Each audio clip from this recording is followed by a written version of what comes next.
Welcome to the REI Foundation Podcast, where we cover all the steps and strategies to make your real estate dreams a reality.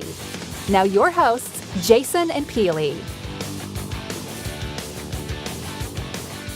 Hi, everybody, and welcome again to the REI Foundation Podcast with Jason and Peely. I'm laughing because today we have the awesome Justin Williams and his even more awesomer wife. Yes, even more awesome. So that's what you're laughing because of that? I'm so I confused. like this podcast. This is good. It's joy. It's a laughter and joy. So in celebration of our 100th episode, Woo! Yes, I know. We've made it. We've made it. Joey has not killed me and only kicked me off the show once or 3 times. I was shocked. When I heard you did 100 podcasts already, I'm like, what the heck? I don't know how you do it all. I'm going to quit telling you to stop doing so much because apparently you guys are like, I don't know, you guys have something, some magic power. We get what we get. The more we do, we get more done.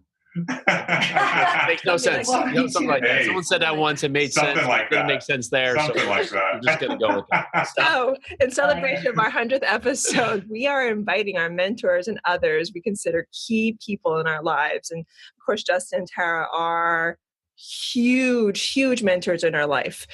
Justin and Tara are the creators of House Flipping HQ, 6-figure flipping, 7-figure flipping, and now 8-figure flipping, which Justin actually first teased on our show many moons ago on episode 9. Oh, you heard it here first. Yes, we heard it here first. And Tara is also a very highly sought after personal coach. So, you know, Justin and Tara look at us and tell us we're doing too much.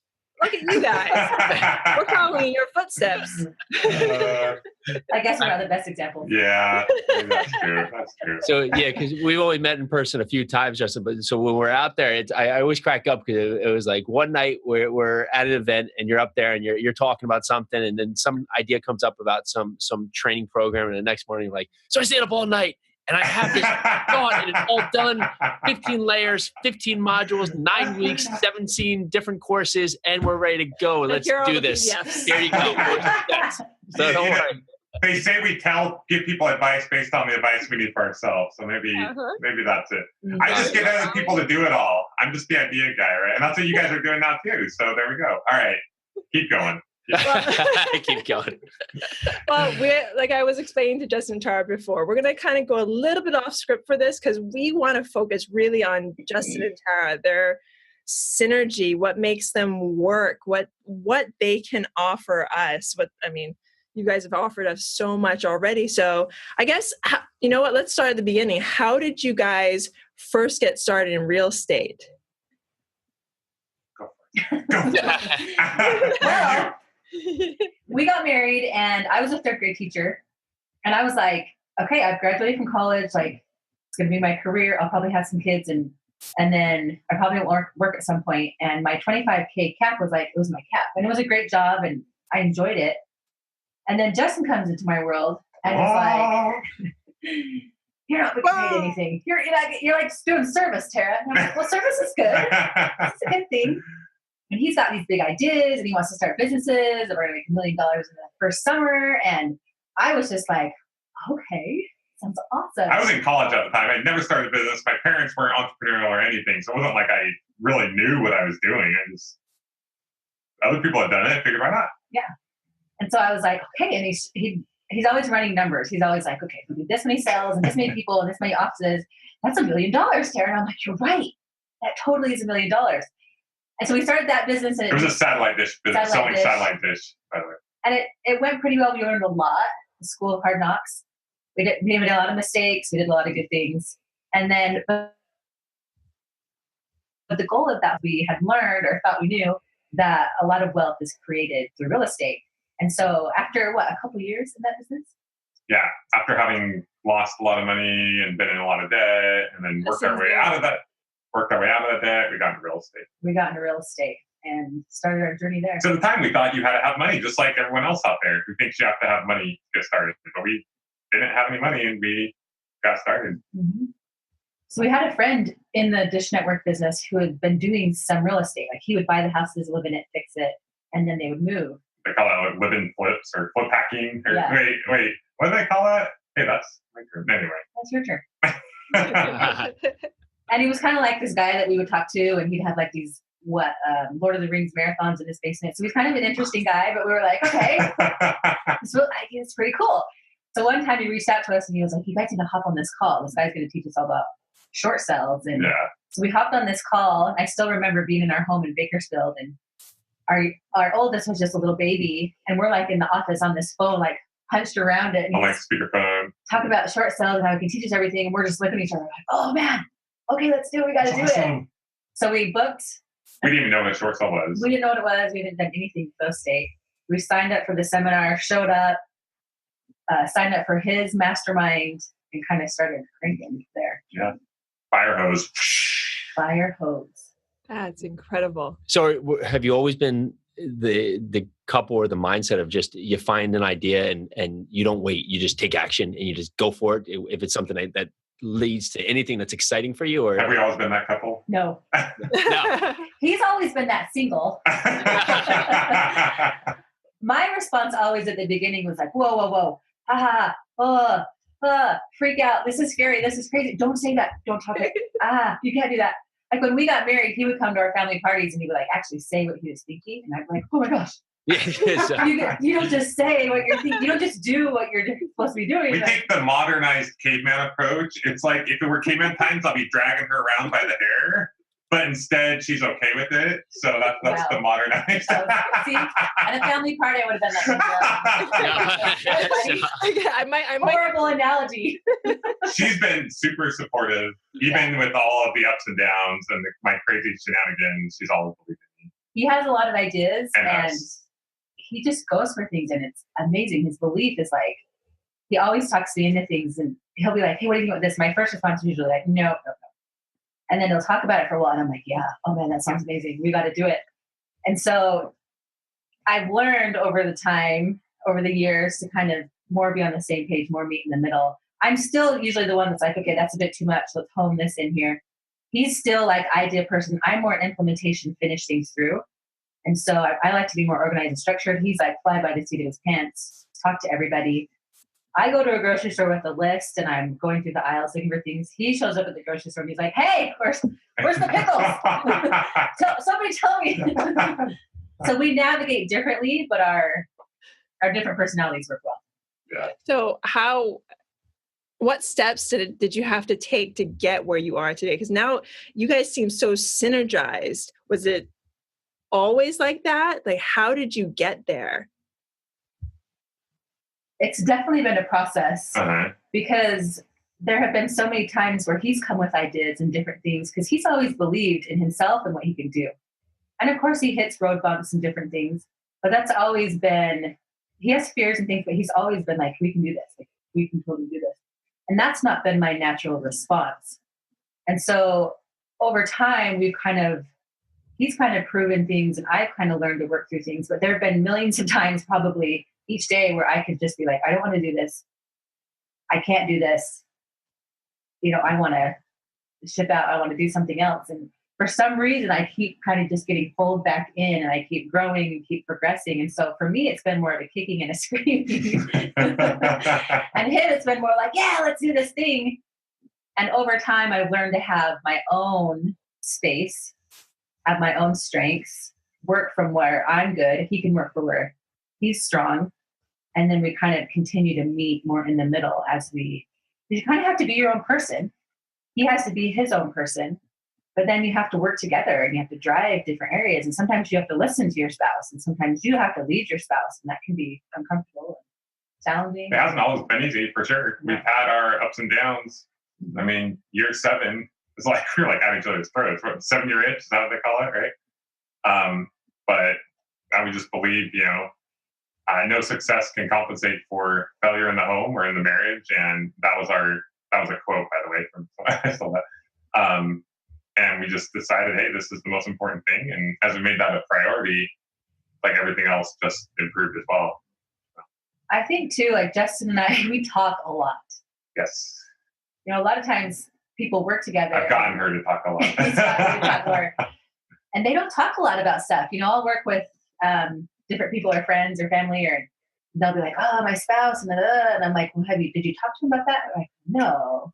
I'm like, huh. Like we, from day one, have talked about a lot of things, and we're always working through things, and we compromise. Like there are things about him where I'm like, if you could do this, and we'll talk about it, and he'll fix it. And for me, same thing. He's like, oh, why isn't she just, oh. So we actually talk about those things, and then we both kind of have to meet in the middle, and we do try to change. Like I'm always trying to change. He's always trying to change. And we're always just like, I'm a little better over here, so I'll lift him. He's a little better over here, so he lifts me. And we just kind of like go back and forth with it. I think the number one tip I would give to couples or even like working with partners or employees, like we've worked with a lot of people. And I have yet to find one person who is as awesome as me. Right? And I'm joking, but I'm kind of serious because obviously we act a certain way. We do things that we think are the best way to do things. So obviously we all think we're the most awesome, even we don't go around saying that because that's not cool, right? But what I found is it's so easy to like focus on faults of other people. But if you focus, especially like in a spouse or especially whatever, focus on a spouse or a partner, of like their qualities, and those are the things you think about and you let them know. Like a lot of times in a marriage or any relationship, people like they focus on the negative things. It's like when you're dating or just getting to know each other, you focus on the positive, right? And then over time, you focus on just the negative, and those are the things that they hear. But if you really sit down and take time to think about all the amazing things that person does, and you tell them, they feel better, you feel better, you recognize how amazing they are, because they really are. Like, their people are amazing. And if you focus on those things, it just improves the entire relationship, which then improves the business. Like, our business will not function well if we are not doing well. Yes. It's related, right? That's not why we do it. Like, our relationship is number one, but all of the results are good. But yet you think, oh, I'm going to show you, like, I'm right, and you're doing this wrong. You can't do this and that. It's like, no, focus on the positives. And then they don't mind as much if you give them a little bit of feedback, because they feel like that bank account is full, right? It's not like you're just taking out deposits, you're giving deposits. And if you take out one, it's okay. Does any of that make sense at all? That makes absolute sense. I like it. I like it. I do. So for so many couples out there that they just can't seem to get the other partner on board, would you say it's that they're not trying to include them, they're not explaining it, they're not giving back enough? So you touched on this a little bit, but if there's a lot of couples that we speak to that I would do real estate, but my husband's just completely against it, just doesn't want to do it at all, or my wife, it's too risky, or where are they going wrong in trying to take actionable steps? That's a good question, because not everybody's the same. So the answer is not necessarily general, but there are some generalities. So I find when that's happening, either someone's using their spouse or partner as a crutch. Oh, I was going to say the same thing. When really they're just scared, and they're almost kind of glad that their person that they're with is like, no, you shouldn't do that thing, because inside they're like, oh, I'm freaking out. But my spouse won't let me, otherwise I would totally do this. But really inside they're like, oh. Like, I'm afraid to take that thing. Or sometimes that really is true. Sometimes people do get a lot of flack from their spouses, and it's hard. And so sometimes you really have to step out on your own. And some people don't get any support, and they have to you kind of have to prove yourself, to be honest. If you're going to take these risks and they affect your family and they affect your livelihood and your lifestyle, you kind of have to be bold and take a personal risk and go, I have to do this. I won't be happy, or I won't feel progressing, like I'm progressing, unless I take this. And you step out there, and you better be willing to put the work behind it and the belief, and you better work through your stuff so that you can prove, like, hey, I can do this. I'm good at this. I can support you. And then bring them. Well, I think that's part of the reason why you were able to believe in me so much, because I put my money where my mouth was. And even though I failed time and time again in many things, and by failure, I have lots of thoughts on failure. Failure isn't really failure, right? Even though everything wasn't perfect, you saw me getting out there and doing it. You saw results from time to time, and you saw that I was willing to do whatever it could. Yeah. And, we got an email from a woman the other day after we did this podcast that you were talking about, where a couples podcast, right? And she's like, I love what you guys are teaching. My husband really wants to do this business, and I fully support him, want to do it too.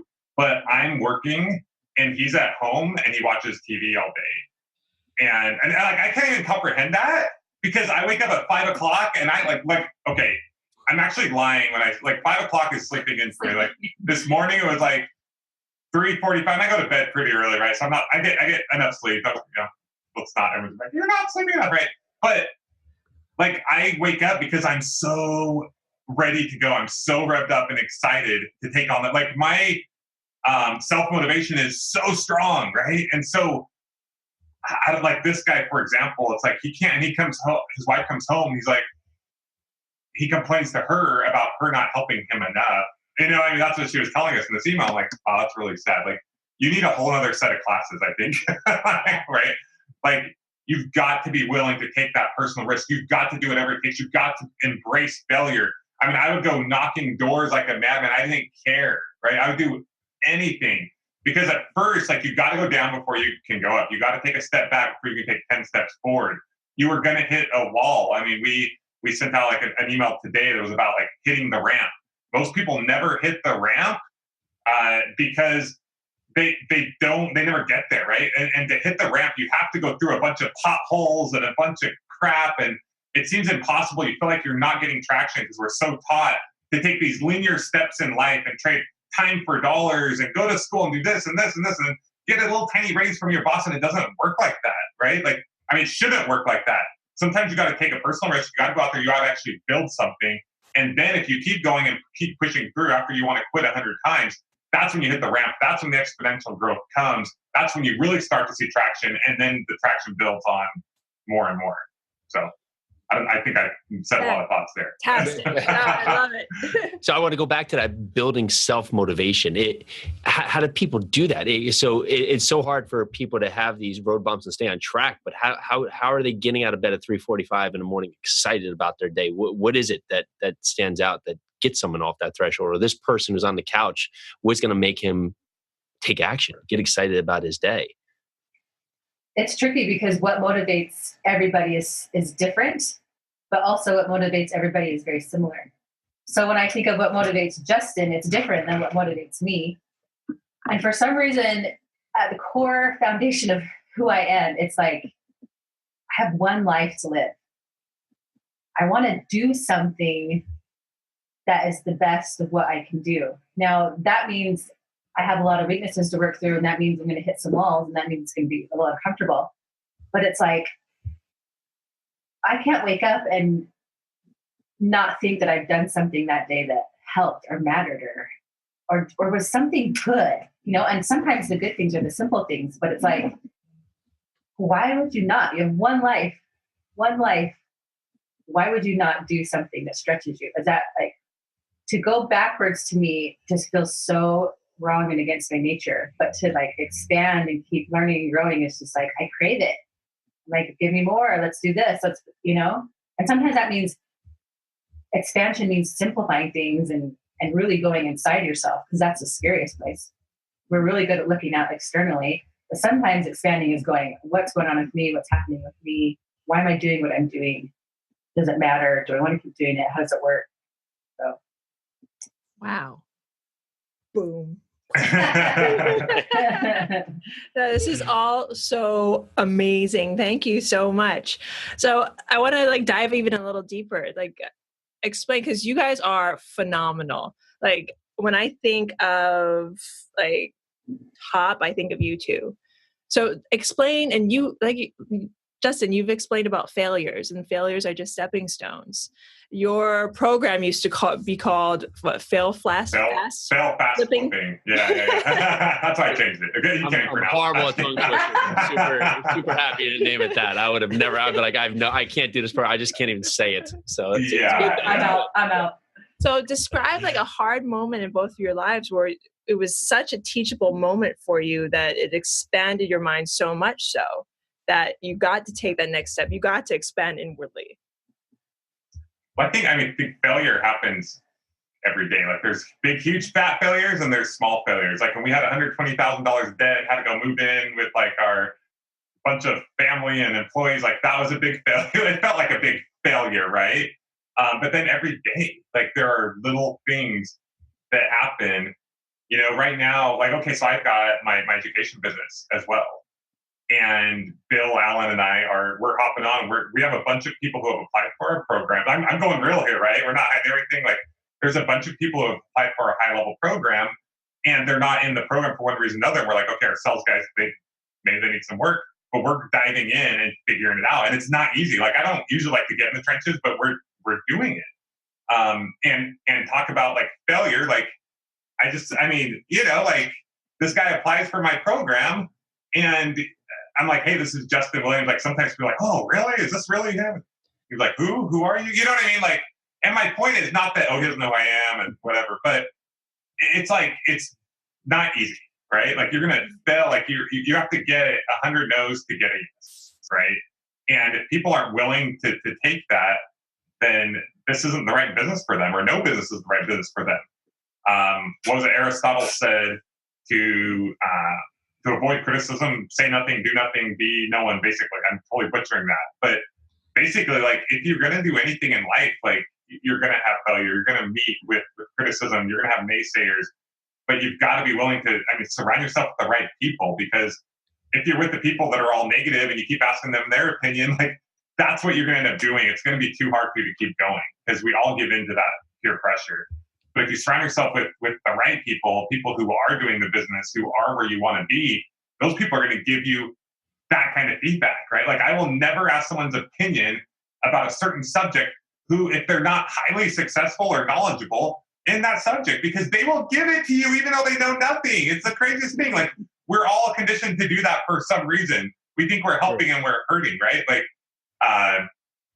anyway, I just keep going on these like tangents. I don't even remember the question. No, that's all fantastic. And it's a great segue into, I would love to talk about your coaching programs. I mean, it just seems that, when Jason first got your coaching program for me as our engagement present. That's awesome. That is a stud right there. Awesome. This was like right after I had given birth to our son, our first child. And I didn't even know that at the time, I had a little bit of a postpartum, and I just couldn't self-start. Yeah. So Jason was like, I saw this guy, Justin, on Bigger Pockets, and he says that he flipped 1,000 homes, and there's a bunch of people that was getting down on him. And, I looked him up, and his program looks phenomenal. So I want you to go on this program and learn everything you can about house flipping, because we had just started getting into the business. We had a couple of homes under our belt. I just couldn't get back into it. We talked about this before. I appreciated just you put yourself out there, and that's tough to do. And then on the same part, I could see Peely was just having that moment where it was just, there was a lot of transitions, having a new baby, just figuring out your routine, figuring out your day, just figuring out how to do everything and make everything important. And that would probably be a good question for you guys. So you have kids, you have a thriving businesses. How do you do them all, and how do you do them all committing the right time or a time that works for you? Because people have that balance where, oh yeah, I want to get so much done, but then I can't spend time with my family, and they feel like they're always missing something. I'm going to let Terry answer that question, but first of all, I just want to say, I got the most crazy chills all through my body when you were sharing this, because literally as I started that post, I remember exactly where I was. We were in Lehigh, Utah, visiting Terry's family. She was going through major spells of depression. It was really hard for me, and I remember she was taking a nap in one of the rooms, and I was in the office, and I was like, what can I do? And I thought, you know what?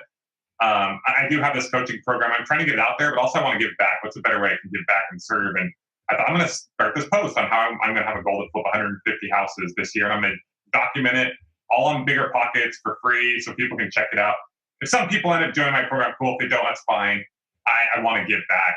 And I had so many haters, more than I've ever experienced in my life. And Tara I'm a pretty sensitive person, actually, even though I can be pretty like hard nosed. He's sassy sensitive. I'm like super sensitive, and that was so hard for me. And I remember Tara waking up and me reading these comments, and I wasn't able to focus on her when I needed to, because I was so distraught that people were like attacking me. And so now to see you guys right here, that's what gave me chills, right? To know that there were people that were listening, and there's several people in our group that I know came because of that post. And my whole point of like saying that is, don't be afraid to put yourself out there. No. Even though you don't know who you're affecting, like you are making a difference if you take that risk and you know what you're doing is right and you put yourself out there. So thank you guys for that. Thank Cool. you for Thank putting you. yourself out there. I mean, yeah, there were so many naysayers, but look at all It's the brutal. people. It's totally been worth it. Yeah. Yeah, it's phenomenal. Do you remember the question now? Yeah. Okay. She can remember a lot better than me. I don't remember the question. So you're asking basically, how do you have a family and a business and all the other things going on? Yes. Yes. That's That's to make tricky. it all work. How do you make it all work? Well, first of all, Google Calendar is my best friend. Besides just, you have to, your life will get maxed. You're going to be maxed on the home front. You're going to be maxed on the business front. And, you know, we are very involved in our church. You're going to be maxed on the church spiritual front or whatever hobbies it is that you've got. And you want to have hobbies. You want to go on dates. And Yeah, you want to enjoy it, right? So I'm you going to wanna Hawaii enjoy it. every other week, like Julie and Jason. that's right. So an amazing thing happens is when you put yourself in situations where there's more on your plate than you can handle, is that you get maxed. And you can either respond to it and kind of fall apart and shrink from it, or you can take that opportunity to filter your life. So you have to go through and go, this isn't important. This isn't important. That's got to go. That's got to go. That's on a daily basis. Can't do that. Not going to get to that. Not going to happen. Am I okay with that? I'm okay with that. But this is what has to happen every day. These are the things that matter to me. These are the things that have to be worked on. And so it really is an amazing opportunity to let go of some of the things that aren't really making you who you want to be.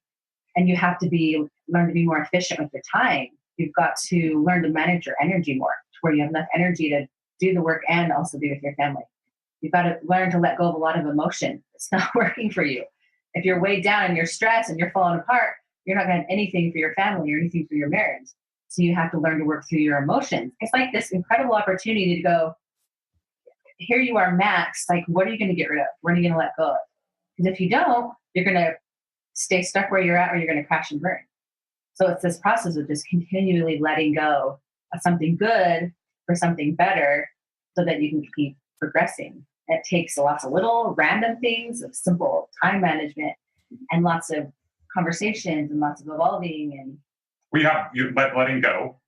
I mean, the book, you got the book, like The One Thing, right? Like that's probably the best like time management book ever written, right? Like just focus on less and letting go, then also creating system for it, like leveraging, outsourcing, using other people. So I think the combination of those things, it's not, can you get, I want to say get all of it done, because part of that is letting it go. So you may not want to get all of it done, but how can you reach your goals? Like, why are you doing all this? We always say, hey, wait, why am I doing this? You know, sometimes you start doing something and then leads to another thing. And then, like, wait, you gotta, why am I doing this? Okay, I'm doing this so I have free time and make more income so I can spend more time with my family and go to Hawaii whenever I want.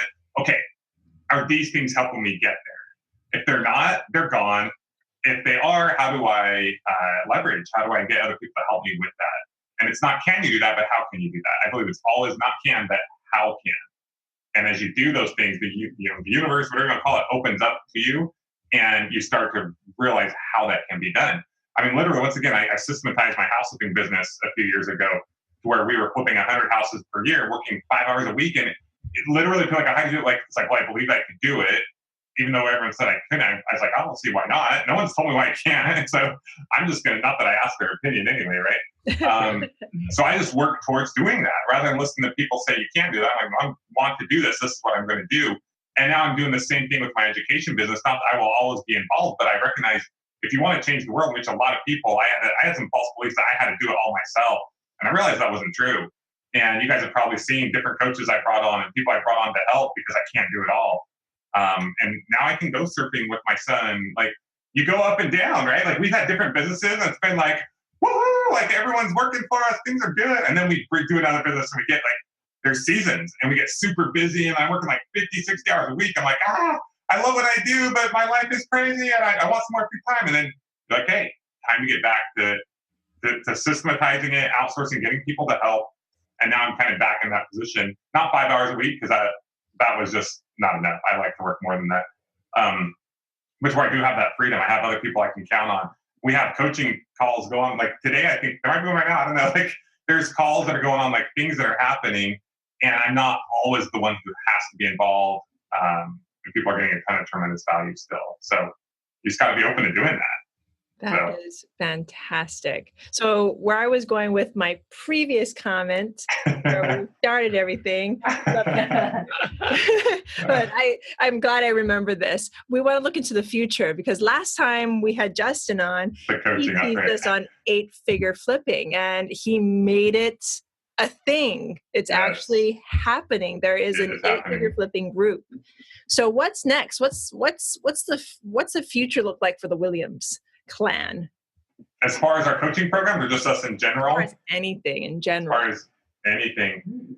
You're welcome to come to Hawaii if that looks like it's in your future. That sounds I'm seeing that. I'm awesome. seeing that in the future. I love it. I'm gonna make that happen, by the way. Anyway, what's in our, well, right now, I don't know if I should bring this up, but we're pretty excited about Bitcoin. Justin's obsessed with Bitcoin right now. Okay, so here's the deal. Right? Like, I know there's a big Bitcoin controversy. Like, I don't care, right? Several years ago, I had no idea what Bitcoin was. And because we were doing well in our house of business, I hadn't invested in anything else. But I had one of my main private money lenders who's like, hey, you really got to put some money here. It's going to be big. And I trusted him, and he had been right on some other things. I'm sure I'll throw 25 grand at it. But I looked at it as like throwaway money. You know what I mean? It's like, okay, I'm going to throw this away, whatever. He actually told me to do it like a week before, and it went from like 52 to 75 within that week. I'm like, okay, I'll do it. I'll hurry up. I'll get this done. And now, like, I'm just looking at, like, on the side thing, we have this thing climb, right? And so I call this, so it's $25,000. I looked at it as like one flip. I'm like, okay, I'll donate like one flip to that. And the only way I could have done that, because of this business, I saw it as very high risk money. I knew nothing about it. I did it. And now, like, I mean, it could crash. I'm not, whatever. Like, I know there's haters out there. If it crashes by the time the podcast goes out, they're like, oh, whatever, you know. But it's like, now that is worth, like, I don't know, what's 280 times 13,176, right? Like, it's worth like millions of dollars, right? Yes. And that's what I think is so beautiful about, I don't believe like you take this big, huge, high risk in something. When you don't have the money, you can't put food on the table. You're worried about putting food on the table, right? So that's like the goal, right? Like, make this income that you can take care of your life. And then you can take some bigger risks if you want on companies or things that, because a lot of people say, okay, you got lucky. Sure, I believe in luck. I believe luck is a part of it. But that was kind of the plan. That's what this guy told me was going to happen. I believed it might. I didn't think it would for sure. And now I'm able to like invest in other things as well. So I know I'm totally going off on a tangent here, but I joke about that's like our $4 million flip. I love it. Well, it's a great return on investment. Yeah, it's pretty good return on investment. We're pretty happy about it. But it's great. Focus on your core cash flow streams. Make sure you have solid businesses, solid systems in place. And when you have money that you can risk, you can put them into more risky investments that could possibly pay off, but it's okay if they don't because you have that diversification in there. So, and it was only because I understood returns that I learned from real estate and returns and annualized returns. I'm like, okay, there's all these different investments. Now, I'm looking at lots of different investments. Actually, I had killed a lot of that Bitcoin money and actually diversified it into other high risk investments because it's like play money really. And the way I look at it is, you know, and that's why you see like Shark Tank and these guys that invest in these big companies like Uber, whatever, like they'll invest in 10 companies and 9 of them they don't make anything from. But that one will make them like just astronomical millions and millions of dollars. Anyway, I'm totally going off on a tangent, right? But it's exciting. Ask for the future. This is the future. No, this is like, it's exciting. Like my number one goal now is number one, help as many people as possible. Create the house flipping and or wholesaling business that we created that allowed us to move to San Clemente. We want everyone to move here so we can all go surfing together, right? Yes. That allowed us to buy like our dream home and live here, and allowed us to be able to go surfing with our kids and have that lifestyle. And be able to go on trips and because we didn't have that. Like none of us grew up with money. We love we had a great life. That's not what we're saying. But it was not as children, but like it was stressful like earlier on when we were first married and those struggles. And so we want other people to be able to experience that because I don't think life is all about just working hours and hours every single day. I believe in ROTI, return on time invested. Create something, build something for your future. So you can make a difference. I mean, we've been able to also, I don't say this to brag in any way, but we've been able to help a lot of organizations, like kids that are being sold into sex slavery, or the Children's Heart Foundation with Bill Allen, or Andy's brother, who, unfortunately, you guys know the situation with him, and we've been able to help the organization that is now going to other countries and building schools. And we'll definitely put the links to everything that Justin just mentioned. We'll put the links in the show notes. If anybody that's listening to this are looking for good causes, every single one of those that Justin just mentioned are phenomenal causes. But you gotta be willing to put yourself out there. That's all it takes. Like, if you're willing to put yourself out there, you can have all these things, and our goal by next year is to retire our parents, if possible, if they'll let us, right? So we'll figure out something, right? But they've given us so much, and just to be able to give back it's really fulfilling. It's really cool. Fantastic. Wow. Well, thank you. Well, what are some words to live by? Oh, man. What was that one quote that it's not the man in the ring? There have been so many times as Justin pulls up this quote where we are hit where our backs are against the wall, and he will look at me and go, Tara, I will make sure this works. I will make sure this happens. I will get us out of this. And there are times where I go, you know what? I will make sure this happens. I will make sure this works. And it's important that we both know, hey, we are both in this family, in this business together, and whatever it is that we're doing. Well, there was a time when we were having a deep conversation. You were struggling with some things, and I was struggling too. But it was almost is it worth it? And I started reading this, and I think we were both crying by the end, right? So this is Theodore Roosevelt, and it's, do you want to read it? Okay. It is not the critic who counts, not the man who points out how the strong man stumbles, or where the doer of deeds could have done them better. The credit belongs to the man or woman who is actually in the arena, whose face is marred by dust and sweat and blood, who strives valiantly, who errs, who comes short again and again, because there is no effort without error or shortcoming, but who does actually strive to do the deeds, who knows great enthusiasm, the great devotions, who spends himself in a worthy cause, who at the best knows in the end the triumph of high achievement, and who at the worst, if he fails, okay, let me read that. Who at the best knows in the end the triumph of high achievement, and who at worst, if he fails, at least fails while daring greatly, so that his place shall never be with those cold and timid souls who neither know victory nor defeat. So I just love that quote, because I don't know, I'm not guaranteeing, I personally believe if you do the right things time and time again with consistent, persistent action, surround yourself with the right people, you're going to be successful eventually, right? Yeah. But if you're not, I think it's still worth it. I think it's still worth it. You'll never know if you don't go for it. You need to try. That's awesome. Thank you. Wow. So where can people find you? Where can people reach out to you, hear a little bit more about all these? Well, we live in San Clemente. Both have, besides going out there, San Clemente, catching you surfing and doing all the other fun activities, virtually, email, everything else. So you can go to houseflippinghq.com. That's kind of our hub. If you're a newer investor and you want to check out a program for newer investors, we have houseflippingformula.com. And if you're a higher level investor who's currently making a 6-figure income and you want to reach the 7-figure income level, we have about 24 people who are currently in our program that are going to hit that this year, then you can go to 7figureflipping.com and fill an application. We'll have someone will reach out to you. Fantastic. Amazing. Thank you, guys. This has been great. Thank you guys. Thank you guys. We love you guys. Thank you so much. I want to keep you guys on and ask so many more questions, but then it would never end. I know you guys would keep on talking like I would. Anyway, thank you so much again, Justin, Tara. Thank you so much for being on our show. This is the REI Foundation podcast with Jason and Peely. Thank you again to Justin and Tara, and thank you all so much for listening. We're so grateful. Thank you again. Bye, everybody. Bye. We appreciate each of you listening to our show. And if you like what you hear, please go to iTunes and leave us a 5-star rated review.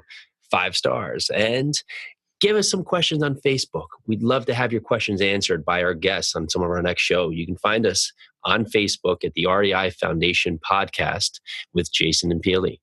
Thank you so much. Thank you. Thanks for tuning into the REI Foundation Podcast. Check back next time for more awesome tips and strategies to launch your new you in real estate.